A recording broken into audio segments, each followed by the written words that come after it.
all of this stuff came from the dump. For the last month or so, I've been going down there 2 or 3 times a week and just having a look through the scrap metal pile to see what I can find, because I've got a really exciting project coming up and I can't get started until I know that the things I need are going to be available.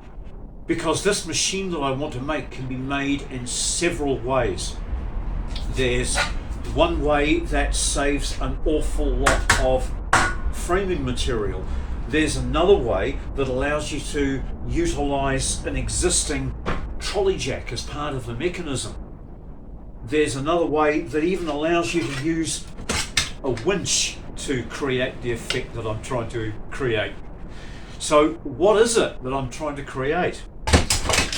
Well, being the owner of 5 classic bikes that are all in need of restoration, and because now my body, after all this dirt biking over the years, is in a hell of a state, I don't like crawling around on the floor while I'm working on motorbikes. So what I'm going to build myself is one of these, a motorcycle lift table. As I just said, there's so many designs.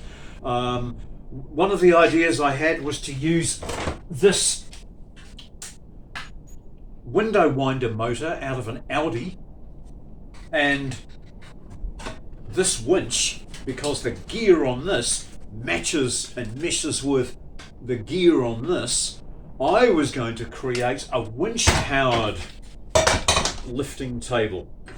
But then about a week later I found this at the dump, a 10-ton ram with a 500mm stroke.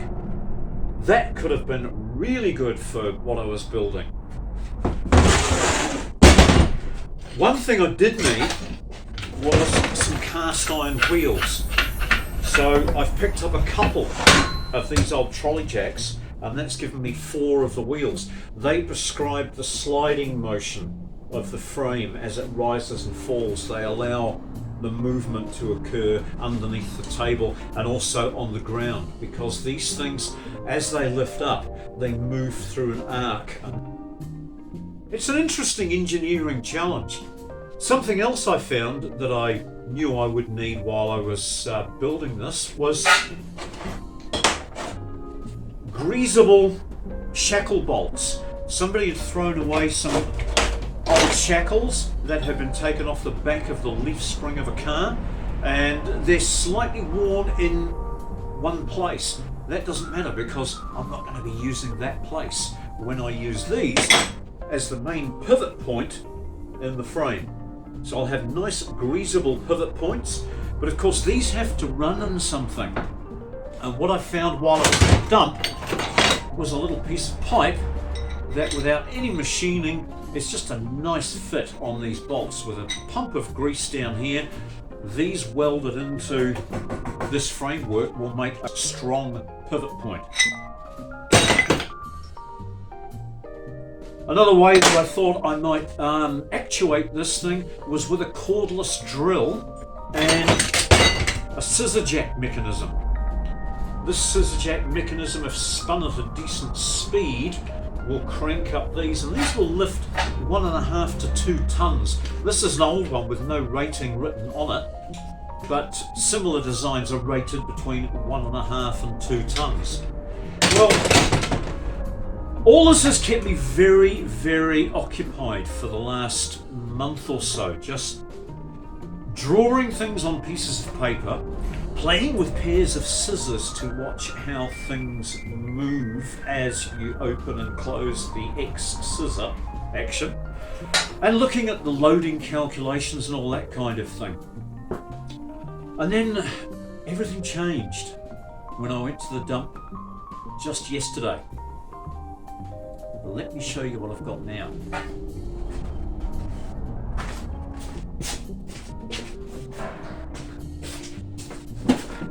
I always check these old toolboxes. Sometimes they're empty, and if you cut the guts out, the moulded inside, they can make a really handy toolbox for something else, or a storage case. But sometimes they have a broken tool inside that can be fixed. I've found really nice hammer drills. I've got a cordless hammer drill that I got from the dump for free, simply because the batteries had died. And instead of buying new batteries, they went and replaced the whole thing with a new one. So I've got this nice cordless Ryobi hammer drill with 2 dead batteries and a charger. But you know what? As soon as I got it home, even though it was old technology, I found that the plug-in portions that go into the drill are exactly the same as all my other Ryobi cordless tools. So I can now use this 18-volt hammer drill using my new lithium plug-in batteries, which plug into exactly the same receptacle as the old Ryobi ones. The only thing is the charger's no use because it's set up for different for a different type of battery. But anyway, what I need to show you is what's in the box. We all want to know what's in the box. I keep finding things at the dump, and I keep saying, oh, this is my best dump score ever. Right down to a 1989 KDX 250 enduro bike. Not complete, but a rare find. I need some parts off it for one of my motorcycle projects, and the rest of it I can sell for approaching $1,000. The plastics, the petrol tank, the frame, the wheels, all those things that I don't need will all fetch $200, $300 each. I'll be up to $1,000 in no time. So as I say, what I found in this box has been a real game changer. It's going to change yet again the way I do things, but it's so cool that I'm going to stick with this design.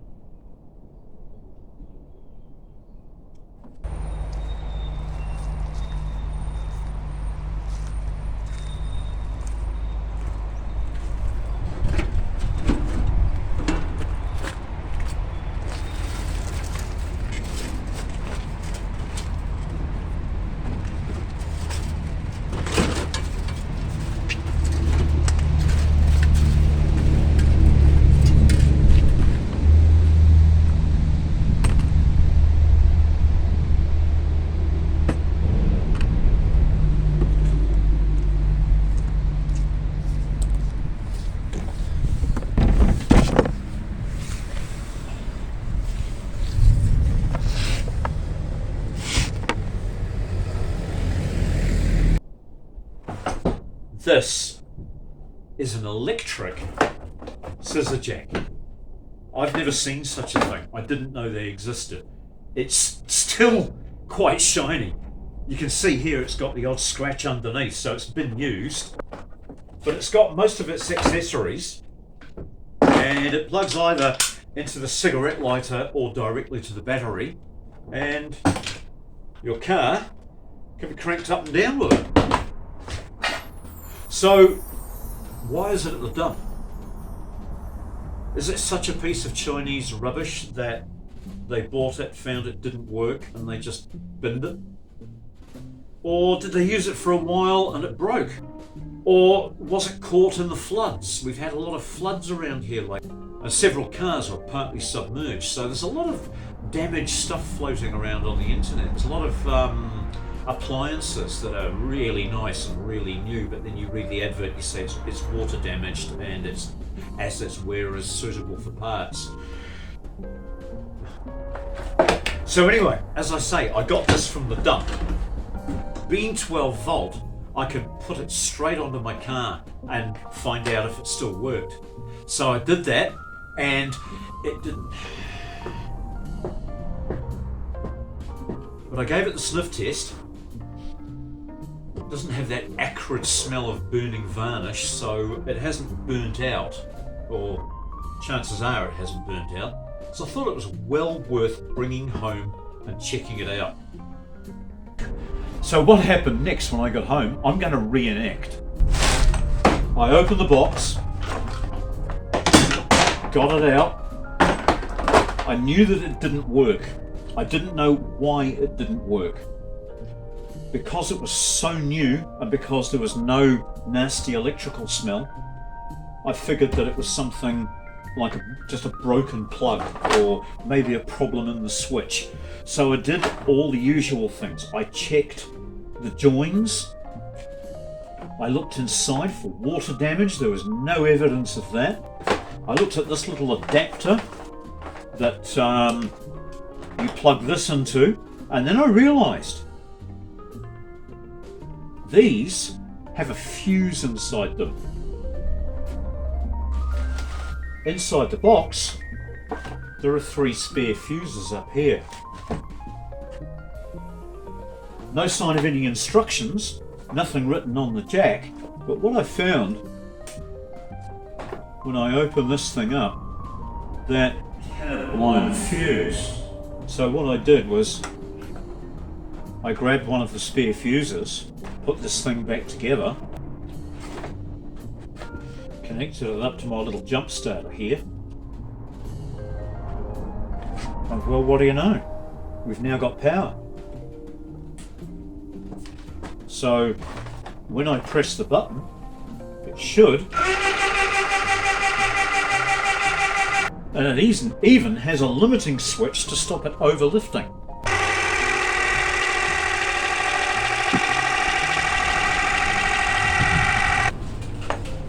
So I went online and had a look, and currently these things are worth around $100. And it appears that this thing's only been used a handful of times and somehow blown the fuse and just been put in the too hard basket and thrown away. So needless to say, I'm very excited. It's changed the way that I'm going to build the table, but it's also this time set in stone how I'm going to build the table.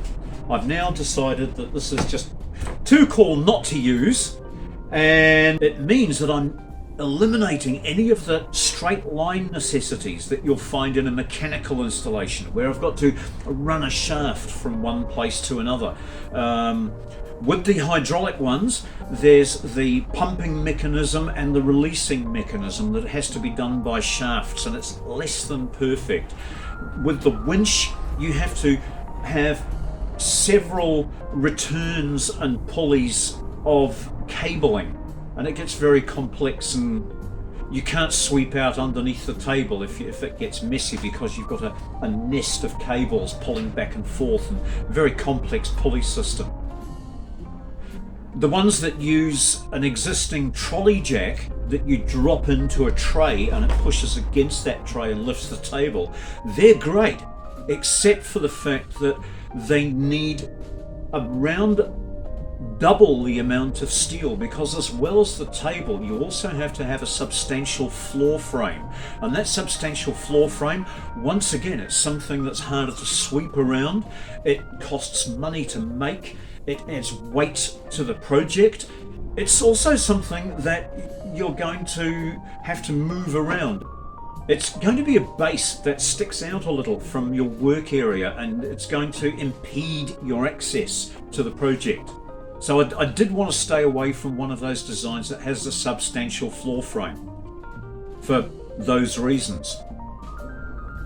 Having a remote control on a cable means that I can stand anywhere and lift and drop the bike as I need to.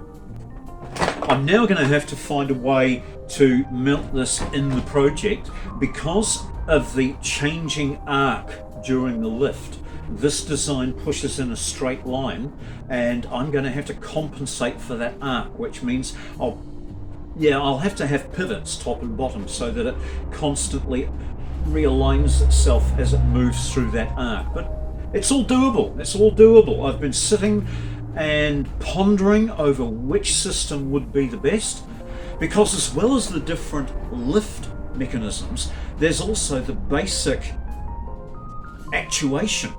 And the basic actuation is either a scissor lift or a parallelogram lift, where 2 frames lift like this, that they move through double the amount of arc for the same amount of lift. That means that the point of balance of your project will change substantially. And there are people who have had their table loaded differently. Like, for example, they've got the motorcycle in the middle, they've taken the motor out and then they've put the motor on the back of the table next to the back wheel while they lower the table. As the table moves through a significant arc, the point of balance changes, and I've heard stories where the entire thing's flipped over backwards, launching the bike onto its back on top of its own motor all over the garage floor. Not a good look, especially if it's not your bike. So the scissor lift moves straight up and down. The pivot point in the middle does move through a slight arc during its travel, but so long as this moves with it, it's not an issue. That's another reason for not having anything mounted directly to a floor frame. So I'm going with the freestanding scissor, so it's going to be a little like an ironing board. When I first saw one of these tools, I laughed quietly. I thought, yeah, too much of a gimmick. Who'd use one of those? But then I had a friend who worked on pipelines, and he showed me how he could do all sorts of cuts on pipes, scarfs, transitions. He could do an awful lot with one of these. It was bigger than this one, but a very cool tool. So I bought one recently, and it's saving me quite a bit of money in cutting discs so far. It's quieter and throws out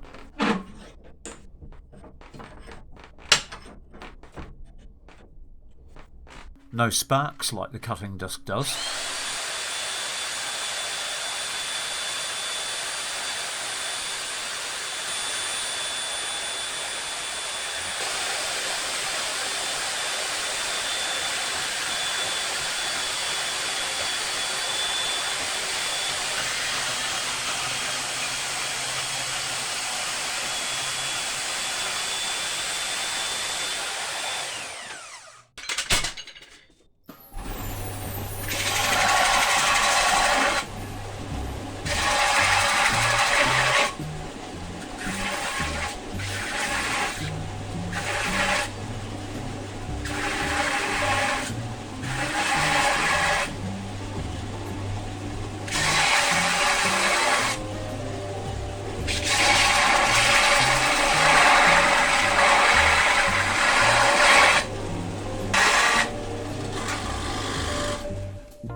if I had to buy these heavy duty cast iron wheels, the small ones would be $15 each and the large ones would be $25, so we're looking at nearly $100 just in wheels. But with this second-hand jack, I've got a whole heap of clevis pins and other useful parts. There's some thrust washers. In fact, these two little ears that stick out of the side of the jack body, I'm going to cut those off and use them as brackets later on in the build. And the little parallelogram straps that ensure that the jack point stays horizontal as it lifts, they're going to be taken out, and I'm going to be using those for an innovative little idea that I've got right at the end of the build. Something that I haven't seen anybody else do yet. I do hope that you'll stick around for the next video, because in that video we're going to get into the nitty-gritty of building this thing. But first, it was really important that I share with you all the different options in case you want to build one of these things. I want you to totally understand why I went with this design and no other design. So in this next video, I'm going to be actually building the thing and showing you how I'm going to power it with this little battery powered car jack, and hopefully through the leverage system it's going to have enough ability to lift a 300 kilogram motorcycle.